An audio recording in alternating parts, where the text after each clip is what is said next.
નમસ્કાર, આપ જોઈ રહ્યા છો લખત ન્યૂઝ અપડેટ ચેનલ। તમામ સમાચાર અને અપડેટ મેળવવા માટે ચેનલને સબસ્ક્રાઇબ કરો અને બેલ આઇકન પર ક્લિક કરો જેથી તમામ સમાચાર અને અપડેટ તમને મળી રહે।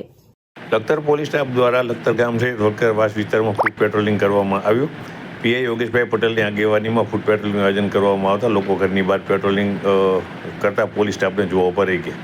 જૂનાગઢ જિલ્લામાં છેલ્લા થોડા સમયથી અસામાજિક તત્વો માથું ઉંચકવાનો પ્રયત્ન કરી રહ્યા છે ત્યારે રાજકોટ રેન્જ આઈજી અશોક કુમાર યાદવ, જૂનાગઢ જિલ્લા પોલીસ વડા ડૉક્ટર ગિરીશ પંડ્યા દ્વારા જૂનાગઢ જિલ્લાના તમામ પોલીસ સ્ટેશન, તમામ એજન્સીના અધિકારીઓને જૂનાગઢમાં વાહન checking, day combing, night combing, અસામાજિક તત્વોની યાદી બનાવી તેમની ગતિવિધિ ઉપર નજર રાખવા સાથે જુદા જુદા ગામના જુદા જુદા વિસ્તારમાં પેટ્રોલિંગ કરવા માટે કડક સૂચના અને માર્ગદર્શન આપવામાં આવ્યું છે। ત્યારે લખતર પોલીસ સ્ટેશન પીઆઈ યોગેશભાઈ પટેલના માર્ગદર્શન અને આગેવાનીમાં લખતર પોલીસ સ્ટાફ દ્વારા લખતર ગામની મેઇન બજાર, લખતર ગામની કુંભાશ્રી, લખતર ગામના વણકરવાસમાં ફૂડ પેટ્રોલિંગનું આયોજન કરવામાં આવ્યું હતું। ત્યાં લખતર ગામના દરેક વિસ્તારમાં રહેતો લોકો ઘરની બહાર પોલીસ દ્વારા કરવામાં આવી રહેલ ફૂડ પેટ્રોલિંગ જોવા બહાર આવી ગયા હતા। સાથે અસામાજિક તત્વોની અંદર ફફડાટની ભય અને લાગણી ફેલાઈ જવા પામી હતી અને તેઓ એક જ ગણગણાર હતો કે પોલીસ દ્વારા શા માટે જુદા જુદા વિસ્તારોની અંદર ફૂડ પેટ્રોલિંગ કરવામાં આવી રહ્યું છે, ત્યારે આ ફફડાટ અને ભય સ્પષ્ટ જોવા મળી રહ્યો હતો।